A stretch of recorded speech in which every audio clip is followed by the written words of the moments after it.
Boa noite. Estamos aqui retornando com as nossas aulas de administração de capital de giro, agora numa nova forma, né? Que é ensino virtual. Então, estamos aqui distantes fisicamente, mas próximos através dessa aula, através do ensino. Vamos ter um tempo ainda de adaptação, tanto de vocês quanto de nós, professores, a esse novo modelo de aula.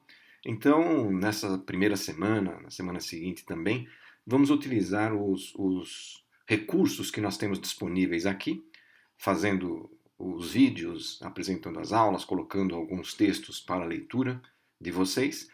Mas na sequência, à medida que a gente for avançando, vamos utilizar mais recursos, recursos de fórum, recursos de aula presencial, através de imagem, mas vamos com calma, vamos primeiro acertar o passo aqui com isso, e na sequência eu vou avisando vocês e a gente vai introduzindo novos recursos para que essa aula se torne mais interativa, vocês participem mais e enfim, aproveitemos melhor o nosso tempo dentro desse novo período aí de adaptação. Tudo bem? Então, já tivemos 3 aulas, já falamos sobre os conceitos básicos. O que nós vamos falar agora é sobre o CCL, Capital Circulante Líquido. Então, antes que a gente entre nessa discussão de como administrar o CCL, vamos ver alguns conceitos básicos que a gente, para relembrar, inclusive, aqueles alunos que já tiveram conceitos de contabilidade e para os novos alunos que ainda não entraram em contabilidade, para irem se adequando a esse novo vocabulário, né, que nós estamos utilizando. Então, primeiro, ativo circulante. Já falamos isso em sala de aula, inclusive. Aquilo que pode se transformar em dinheiro neste ano fiscal. Ótimo. Todas as contas que nós temos ali podem se transformar em dinheiro e a nossa aula, a administração de capital de giro, tem a ver com os recursos de curto prazo. Segundo, passivo circulante. Do outro lado do balanço, né? Aquilo que deve ser pago neste ano fiscal. Então vejam que aqui nós temos uma certeza muito grande, deve ser pago. E no ativo circulante ele pode se transformar em dinheiro. Tá bom. A diferença entre os dois, entre o ativo circulante e o passivo circulante, em contabilidade nós chamamos de capital circulante líquido, né? A diferença entre esses dois. E a gente aprendeu isso há muito tempo e vem sendo discutido isso em sala de aula, inclusive, que quanto maior o CCL, mais tranquila está a empresa. Verdade. Isso significa que ela teria mais recursos disponíveis para pagar as dívidas, não é? Então, há um indicador muito importante que faz essa conta, né? A divisão entre o ativo circulante e o passivo circulante. Esse indicador é chamado de índice de liquidez. Então, ele tem que ser superior a 1 para dizer que a empresa está muito bem. Porém, em termos de finanças modernas, e esse é o objetivo da nossa aula, discutir capital de giro, nós vamos ver na aula de hoje que quanto maior esse CCL, sim, mais tranquila está a empresa, mas maior poderá ser o custo financeiro para essa empresa. O que, obviamente, poderá diminuir o lucro que vai ser distribuído ao dono, aos sócios, aos acionistas. Então, hoje, modernamente falando em finanças, a gente trabalha com um controle mais rígido do CCL. Né? Vamos ver como é que a gente faz isso. É exatamente o objetivo desta aula aqui, discutir isso. E um outro conceito, que é o NIC, necessidade de investimento no giro. Dentro dos ativos circulantes, nós temos alguns ativos que nós vamos chamar de ativos cíclicos. E dentro dos passivos também temos os passivos cíclicos. A diferença entre os ativos cíclicos e os passivos cíclicos nós chamamos de NIC. Nós não vamos entrar em detalhes agora, isso será o objetivo de uma aula lá no futuro, é um conceito muito importante. Empresas têm quebrado por terem um CCL positivo e um NIG não tão bom. Tá bom? Então se preparem para isso, para quando nós tivermos essa aula, aí a gente vai estar discutindo finanças de altíssimo nível, né? Mas por enquanto vamos ficar no básico. para depois, no final, entrarmos nessa discussão de NIC. Né? Então, hoje vamos entender como é que fazemos esse controle do CCL. Existem três maneiras de fazermos isso, né, vamos dizer assim, e vamos explicar para vocês como é que fazemos isso dentro das empresas. Para relembrar, ativos circulantes, os principais, né? Caixa, bancos conta corrente, aplicações financeiras, duplicatas a receber, estoques, almoxarifado e despesas pagas antecipadamente. Já discutimos isso nas outras aulas, mas é sempre bom mantermos em mente quais são esses ativos, até para aprender, para decorar e não fazer confusão lá na frente. E os passivos circulantes, quais são os principais? Fornecedores, não confundam fornecedores com contas a pagar, não é? Fornecedores, empréstimos, salários a pagar, que é uma conta que não é tão utilizada hoje, porque a gente já viu isso, os salários são pagos ou no final do mês ou logo no início do mês seguinte, portanto ela ficaria 4, 5 dias o valor contabilizado e já em seguida seria dado baixa. Porém, vamos separar então aí provisão para férias e 13º salário, que esse sim, ele vai sendo aumentado mês a mês, obviamente quando o funcionário tira férias ou quando chega o pagamento da primeira parcela e da segunda parcela do 13º, essa conta então é diminuída. Impostos a recolher, contas a pagar e provisão para imposto de renda. O que nós temos de observação com relação a esse controle do CCL, do capital circulante líquido? Então imaginem aí, né, mentalmente, vocês têm o ativo de um lado do balanço, o passivo do outro lado, e a diferença entre os dois é o CCL. Tá? O que ocorre se nós mantivermos o passivo constante e aumentarmos, através das contas dos ativos, essas contas que nós acabamos de ver agora, aumentarmos o ativo circulante? Bom, nós vamos ter um aumento no CCL da empresa.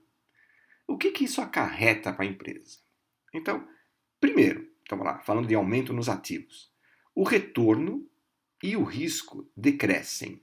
Você não fala, mas como assim? O risco decresce? Tá claro, a gente entende isso porque nós vemos que tendo mais dinheiro para pagar o que deve, o risco de insolvência é menor. Perfeito. Mas por que o retorno decresce? O retorno decresce porque, como a gente viu na última aula nossa, talvez a gente esteja utilizando recursos mais caros para bancar esse aumento no CCL. Se os recursos de longo prazo tiverem uma taxa superior aos recursos de curto prazo, então sim, o retorno vai decrescer. Só valerá a pena eu aumentar o CCL se eu conseguir captar no mercado financeiro recursos de longo prazo com taxas inferiores à média do meu passivo circulante. E isso não é fácil fazer. Pode ser uma ilusão isto, não é? Então, cuidado aí com o aumento dos ativos. Com certeza o risco decresce, mas normalmente o retorno também decresce em função do capital que está bancando este CCL. Consequentemente, a lucratividade pode ser reduzida e o risco de insolvência técnica, ao contrário, diminui. Lógico, né? É o que a gente aprendeu. A mesma análise a gente vai fazer com relação ao aumento nos passivos. Então imaginem aí, eu tenho os ativos circulantes de um lado, os passivos circulantes do outro. Mantenham os ativos circulantes do mesmo tamanho, sem mexer, e aumentem as contas do passivo circulante. Então o que vai acontecer? O CCL vai diminuir. Né? Então, o risco aumenta? Sim, com certeza. Eu terei menos recursos para pagar aquilo que eu devo. Porém, se o que estiver bancando esses ativos forem passivos de custo zero ou de custo baixo, valerá a pena fazer isto. Não é? Lógico, se eu estiver tomando dinheiro em banco para aumentar o meu passivo circulante, isso é uma besteira. Não é? Então, o que muitas empresas fazem, desconto de duplicata, buscar capital de giro de curto prazo no banco, não. Isto é uma encrenca. Isso é uma encrenca. O custo disso é alto e atrapalha a empresa, com certeza. Tá? Portanto, o retorno aumenta se o custo financeiro for baixo e o risco aumenta também, porque eu terei menos dinheiro para pagar o que devo, embora a captação seja a custo menor. Perfeito. A lucratividade pode ser aumentada? Sim, em função do custo financeiro desse recurso. Porém, aumenta o risco de insolvência. Lembre-se que o ativo ele só se transforma em dinheiro quando eu vendo ele, não é? Ou quando eu cobro, por exemplo, duplicatas a receber. Então, eu posso ter, sim, um CCL alto, mas não receber, não transformar isso em dinheiro no prazo devido e não ter como pagar lá as contas. É o meu risco de insolvência, que a gente já discutiu isso logo na primeira aula, não é mesmo? Nós temos três técnicas para administrar o capital de giro. A primeira, nós vamos chamar de técnica agressiva, é onde a empresa financia suas necessidades imediatas com recursos a curto prazo e suas necessidades a longo prazo com recurso a longo prazo. Ou seja, nós vamos combinar aí ativo e passivo de tal maneira que a gente tenha o menor custo financeiro. As variações sazonais, portanto, são cobertas com recursos de curto prazo e as necessidades permanentes com recursos a longo prazo. Isso implica em ter uma previsão de como será composto o ativo e o passivo. No outro extremo, nós vamos ter a técnica conservadora, ou seja, a empresa financia todas as suas necessidades com recursos a longo prazo. E aí ela fica tranquila, ela tem dinheiro de sobra para tudo o que for preciso. Porém, qual é o custo disso? Então, o uso de recursos de curto prazo dá-se somente no caso de uma emergência ou de uma saída inesperada de recursos. Neste caso, o custo financeiro da empresa é maior. Temos uma técnica que é intermediária entre a agressiva e a conservadora. Vamos chamar de técnica mista. Ou seja, a empresa fica no meio do caminho entre a técnica agressiva e a técnica conservadora. A relação exata entre a lucratividade e o risco depende do gestor que está tomando as decisões, o quanto ele consegue equilibrar risco e retorno, que é um dos objetivos que nós já discutimos aqui da área financeira, não é mesmo? Então, vamos ver com números e gráficos como se comportam essas três técnicas para vocês aprenderem a administrar e, lógico, a tomar decisões em cima disso. Vamos lá? Vamos supor uma empresa com a seguinte projeção de ativos. Ativos circulantes começando com 4 milhões em janeiro, variando mensalmente até 2 milhões em dezembro, e ativos permanentes de 13 milhões durante todo o ano. Teríamos totais de ativos em cada mês, variando de um mínimo de 13 milhões e 800 mil até um máximo de 18 milhões. Usando a técnica agressiva de capital de giro, o empresário deverá colocar na empresa um capital de longo prazo de 13 milhões e 800 mil, e o restante ficará por conta do administrador financeiro equacionar com os passivos circulantes a cada mês. Para a empresa, teremos a seguinte composição de custo financeiro dos passivos: 13 milhões e 800 mil de capital próprio e o restante gerados pela administração dos passivos circulantes. Usando as mesmas projeções para a técnica conservadora, o empresário deverá colocar na empresa 18 milhões, que é a necessidade máxima de capital. Desta maneira, teremos uma sobra de recursos em todos os meses, exceto naqueles em que a necessidade de recursos atingir o limite máximo previsto. Teremos a seguinte composição de capital. É fácil perceber que se as pretensões do empresário são de ter um lucro que remunere seu capital acima das taxas de mercado, isto deverá ser repassado para preços, o que poderá tornar seu produto menos competitivo no mercado. Na técnica mista, não optamos pelos extremos, mas por uma posição intermediária, e o empresário deverá colocar na empresa 15 milhões e 900 mil, que é um valor equidistante dos dois exemplos anteriores. Teremos a seguinte composição de capital.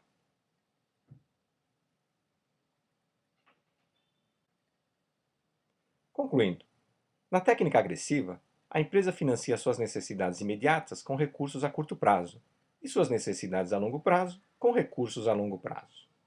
Na técnica conservadora, a empresa financia todas as suas necessidades com recursos a longo prazo.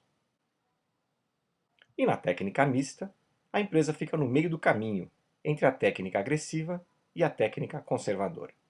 Ok, muito bem. Eu imagino que sejam conceitos novos para vocês e que vocês tenham uma certa dificuldade para entender isso no começo. Então, assistam de novo a aula, uma, duas, três vezes, façam as contas, né? Do jeito que nós mostramos aí as tabelas e os gráficos para entender como é que funciona, porque a partir daí a gente vai agora discutir cada um dos itens que compõem aí o CCL. Nós vamos falar sobre fluxo de caixa, falar sobre a NIG lá no final, falar sobre contas a receber, contas a pagar e sobre o giro e ciclo de caixa. Tá bom? Boa aula a todos!